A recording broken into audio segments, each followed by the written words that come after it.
তোমার বোঝা উচিত ছিল এ পাড়ায় আমাদের একটা সম্মান আছে।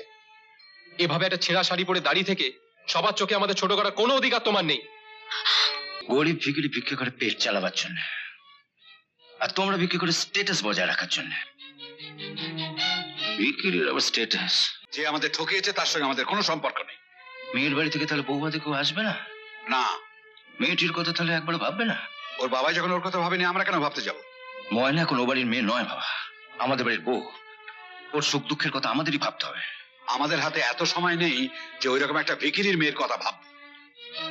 ভিখিরি? তাছাড়া আবার কি?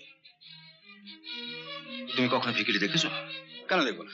রাস্তায় বেরোলে অনেক ভিখিরি দেখা যায়। ওরা কিভাবে ভিক্ষে চায় বলো তো? কিভাবে আবার? এইভাবে? হ্যাঁ, আমিও ভিখিরিদের ঠিক এইভাবে হাত পাততে দেখেছি। চলে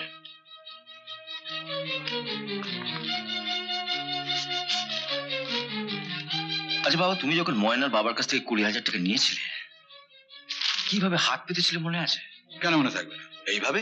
হ্যাঁ, রাস্তার ভিখিরিরা ঠিক ওইভাবেই হাত পাতে। হাত লুকোলে কি হবে বাবা? চরিত্র তো লুকোতে পারলে না। শুধু তুমি একা নও বাবা, আমাদের দেশের বেশিরভাগ ছেলের বাবাই যতই ভদ্রলোকের পোশাক পরুক না কেন, ছেলের বিয়ে দেওয়ার সময় কিনা যেন ভিখিরি ভিখিরি হয়ে যায়। গরিব ভিখিরি ভিক্ষা করে পেট চালাবার জন্য, আর তোমরা ভিক্ষা করে স্ট্যাটাস বজায় রাখার জন্য। ভিখিরির আবার স্ট্যাটাস?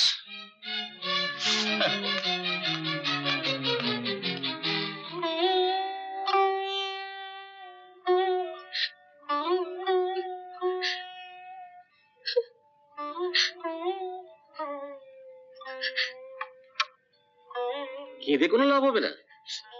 বাবাকে চিঠি দাও, 1 মাসের মধ্যে যেন সমস্ত গয়না দিয়ে যান। তুমি একটু বাইরে যাও তো মেজো ঠাকুরপো, যা ব্যবস্থা করার আমরা করছি। আসুন বাবা। অনেক ন্যাকামো হয়েছে, এবার বাপের বাড়ি থেকে যে সুটকেসটা এনেছো সেটা খুলে দেখাও দেখি।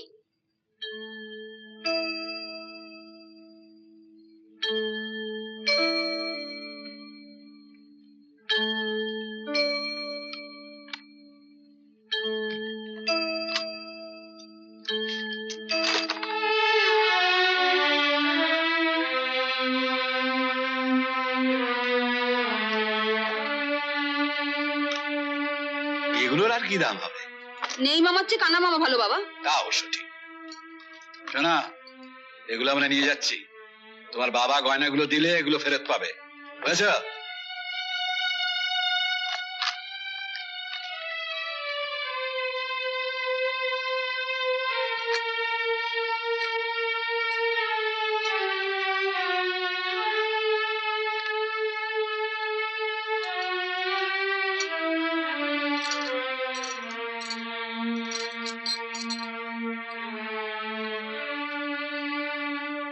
বাবা 1 মিনিট দাঁড়ান তো।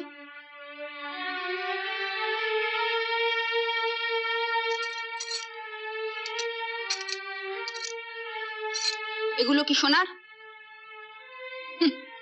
জানতাম।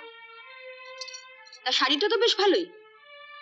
শোনো, আমি কয়েকটা শাড়ি তোমাকে পাঠিয়ে দিচ্ছি, ওগুলোর মধ্যে থেকে একটা পরে এই শাড়িটা আমার ঘরে দিয়ে আসবে, বুঝেছো? চলুন বাবা।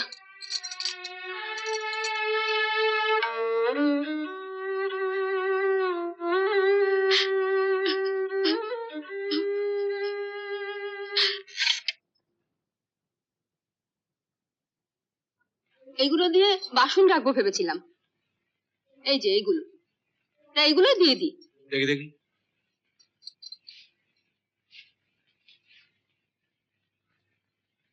ঠিক আছে না? হ্যাঁ হ্যাঁ, ঠক জচ্ছরে মেয়ে এর থেকে ভালো শাড়ি আর কি পরবে। যাও, এগুলো দিয়ে ওর পরনের শাড়িটা খুলে নিয়ে এসো।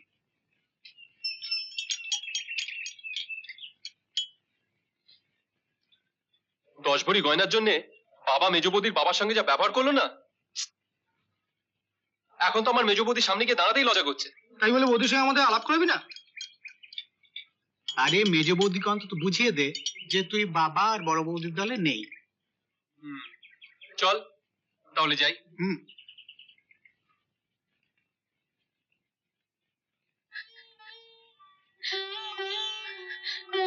মেজবৌদি, আমার বন্ধুরা তোমার সাথে আলাপ করতে এসেছে। মেজবৌদি, মেজবৌদি, ওদের তুমি নিয়ে চলে যাও। কেন তুমি একবার ঘুরতে পারছো না? কি হলো মেজবৌদি, ঘোরো।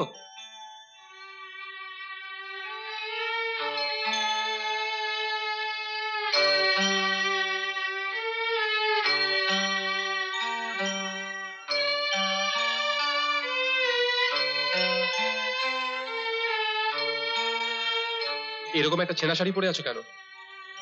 এর থেকে আর ভালো শাড়ি আমার নেই, তাই তোমার বাবা গয়না দেননি জানতাম, কিন্তু তোমায় দেখে মনে হচ্ছে তিনি তোমাকে একটা শাড়িও দেননি।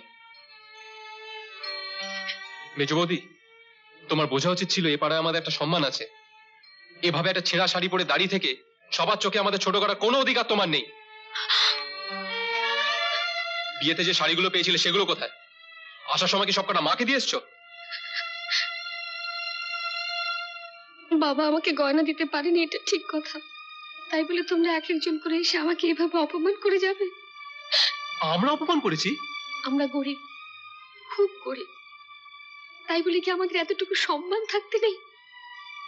তুমি ভাবলেই কি করে আমার মা শাড়িগুলো রেখে দেবে? তাহলে শাড়িগুলো গেল কোথায়? তোমার বাবাকে গিয়ে জিজ্ঞেস করো। ও সব শাড়ি তোর বড় বৌদির কাছে আছে। মেজ বৌদির শাড়ি বড় বৌদির কাছে কেন? আমাকে জিজ্ঞেস না করে তোর মেজ বৌদির বাবাকে গিয়ে জিজ্ঞেস কর, দেবে বলে 10 ভরি গয়না দেয়নি কেন? বাবা গয়না দেয়নি বলে মেয়ের সব শাড়ি কেড়ে নেবে? এখন তো শুধু শাড়ি কেড়েছি, বউ ভাতের পর দেখবি ওই গয়নার দাম সুদে আসলে আমি কি করে আদায় করি। সব ভাগ করে পাপ পেয়েছি একটা। কিছু বললি? না, যা বলার পর্দা এসে বলবে। তোর বর্দা কোথায় গেছে? তুমি কিছু মনে করো না বাবা, যতদিন না ওই 10 ভরি গয়নার ব্যবস্থা করতে পারছি ততদিন আমরা তোমাদের বাড়িতে যেতে পারবো না। না, বলছিলাম কি, মেয়ের মুখের দিকে তাকিয়ে অন্তত চলুন। ময়নাও নিশ্চয়ই চাইবে না যে ওর শ্বশুর বাড়িতে বাবা মার মাথাটা নিচু হয়ে যায়। তোমার মতো দেবতুল্য ভাসুর পেয়েছে, মেয়েকে নিয়ে আমাদের আর কোনো চিন্তা নেই। আমি কিন্তু অনেক আশা নিয়ে এসেছিলাম। তুমি বুদ্ধিমান ছেলে, নিশ্চয়ই বুঝতে পারছো কতখানি নিরুপায় হয়ে আমরা। ময়নাকে বলো আমরা ভালো আছি, আমাদের জন্য চিন্তা না করে ও যেন সংসারের কাজে মন দেয়। তাহলে আমি আসি। এসো এসো বাবা, এসো। থাক বাবা থাক, যদি কিছু মনে না করো একটা কথা বলবো বাবা? না না, মনে করবো কেন, বল বল। ময়না চলে যাবার পর ওর কাকা এসে একটা শাড়ি দিয়ে গেছেন, তুমি একটু হাতে করে ওটা নিয়ে যাবে বাবা। ওকে বলো ওর বর্ধমানের কাকা এসে দিয়ে গেছে।